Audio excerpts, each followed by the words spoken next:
magandang araw mga kasari-sari. Ito na naman ang inyong palawenyang tindera, ang Ate Tintin. Siyempre, may hatid na naman akong chismis sa inyong mga kasari na siyempre kapupulutan ninyo ng aral.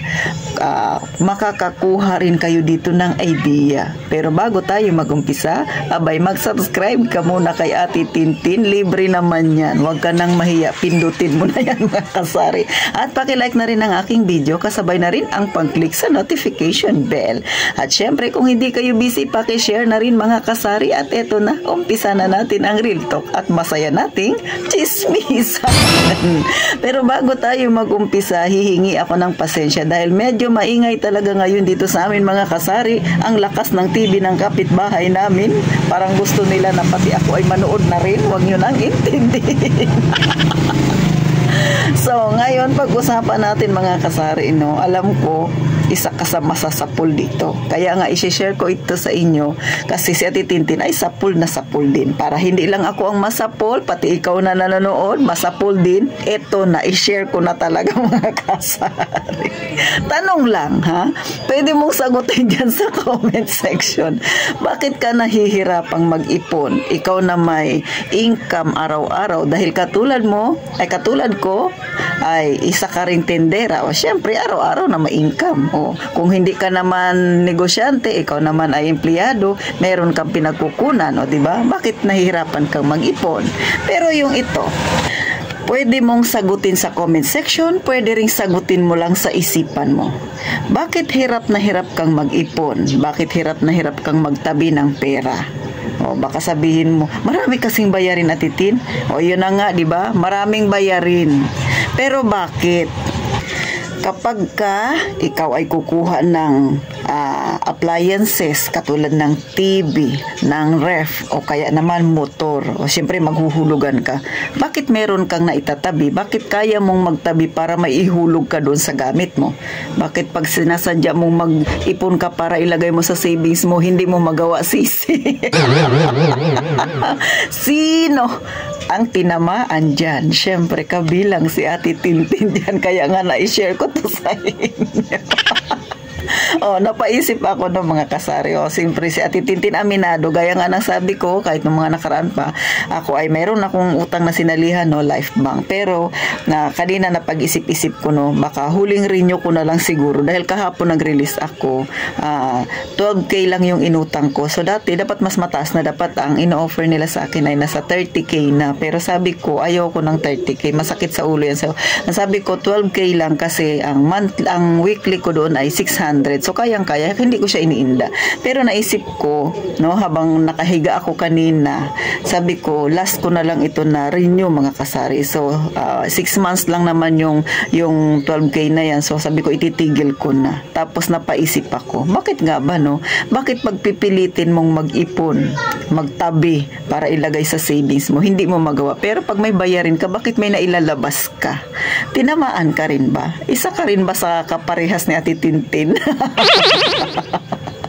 O ikaw, ganun ka rin ba? Wala ka raw maipon kasi maraming bayarin, pero bakit may mga hulugan ka? Bakit nakakabayad ka? Meaning, ay mali lang ang ating diskarte. So, syempre, aminado ang inyong palawenyang tindera. Mga kasari, ito hindi ko ito sinishare sa inyo para tawanan niyo si Ate Tintin kasi alam ko isa ka rin kaparehas ko. Sinishare ko lang sa inyo yung real talk ito. Buhay natin ito, nasa masa tayo mga kasari. Yung iba kasi sabi nila, kaya gusto kong mangutang Ate Tin kasi kung pipilitin kong mag-ipon ay hindi ko kaya. Hindi mo nga kaya, pero bakit pag magbabayad ka, kaya mo naman mag-ipon para ipambayad? Sabi naman ni Ma'am Glory, Ate Tin, pag nakakaipon na ako ng pakonti-konti, medyo lumalaki na, nakita niya raw na medyo malaki na, ay diretso sa palengke ang hantungan ng ipon niya. Oh no! So sa mga nanay dyan, kaya nangyayari dyan, lalo na yung mga may anak, tapos uuwi yung anak mo, tapos papakita sa'yo yung quiz niya. Mahataas yung nakuha kong quiz. Diba? Ikaw naman nanay, proud na proud ka sa achievement ng anak mo. Sige, magbihis ka. Baka sinapansin ni nanay, medyo malaki na yung savings niya. Ayun, pinagbihisang anak, nagpunta ng SM, ubos ang pera. So, syempre, hindi ko naman kayo sinisisi, no? Ito sa akin, ha? Nakakatawa man tong isipin, pero alam ko, totoo yan. Ito talaga yung nangyayari sa atin, no? Ako napaisip din ako, no? Bakit ba ako nagbabayad ng 600 weekly? O, diba? Tapos may savings pa. Pwede ko namang idiretso doon sa aking passbook, diba, mga kasari? Pero, eto nga, no? Kaya nagawa ko tong vlog na to, dahil habang kanina nakahiga ako, nagmumuni-muni si Ate Tintin. Ayan din yung nasa isip ko. Kaya, nagpasya na ako, huli na to, mga kasari. So, isusurrender ko na yung aking life bank sa susunod. Yung life bank card ko sa susunod, mga kasari, no? Pagkatapos ng 6 months. Kasi 6 months lang naman yun. Although, hindi ko naman siya ganun iniintindi yung utang ko na yan. Dahil hindi naman siya ganun kabigat, no? Pa-chill-chill lang si Ate Tintin. Sa totoo lang, yung inutang ko na yun sa kanila na 12K na nirelease nila sa akin. Wala naman akong pinagdalhan niya. Nilagay ko lang sa passbook ko. Ha? Nilagay ko dun sa ipunan ko, mga kasari. Nangutang ako para tubuan nila ako. Tapos nilagay ko sa passbook ko. Siyempre, may insurance din naman yun, no, mga kasari na. At saka, sa akin kasi isang lagayan lang sa passbook pag pumunta ako. Hindi ako masyado hassle. Pero ngayon na nagmuni-muni ako, siyempre, sa buhay natin, kailangan din natin paminsan-minsan magmuni-muni. May ginagawa ba akong tama sa sarili ko? Mali ba yung diskarte ko? Siyempre, lalo na pag walang customer, yan yung naiisip, no? Kaya, ito, na-share ko sa inyo. Nakakatawa man ito. Bahala kayo kung pagtatawanan ninyo si Ate Tintin. Pero real talk ito, ha? Totoo yun, no? Kasi nga, lalo na sa mga nanay dyan, no? Alam ko naman na nagpipilit yung ibang nanay dyan na mag-ipon. Pero minsan sa mga kadahilanan nga, no, yun nga, nahuhugot natin, kulang yung pampamalengke. Pero isipin natin, mga kasari, ito yung huling sasabihin natin, Tintin.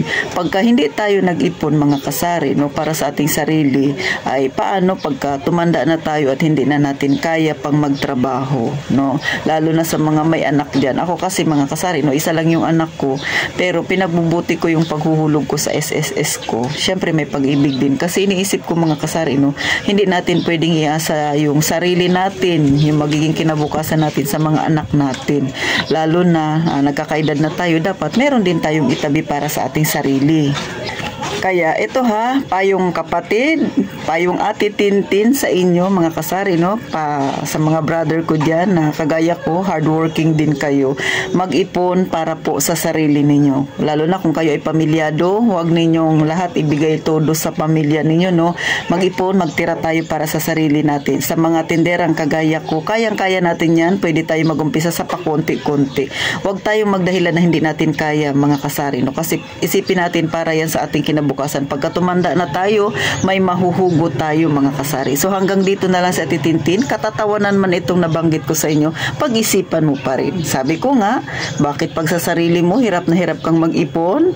Pero bakit pag kumuha ka ng gamit, appliances, bakit meron kang naihuhulog? Siyempre, sa tingin ko, mga kasari, no, mali lang yung ating pagkaunawa. Kayang-kaya natin mag-ipon. Siguro mali lang yung pagkaintindi natin sa salitang pag-iipon. Kasi naisip natin, nilalagay natin sa sarili natin na medyo nahihirapan tayo.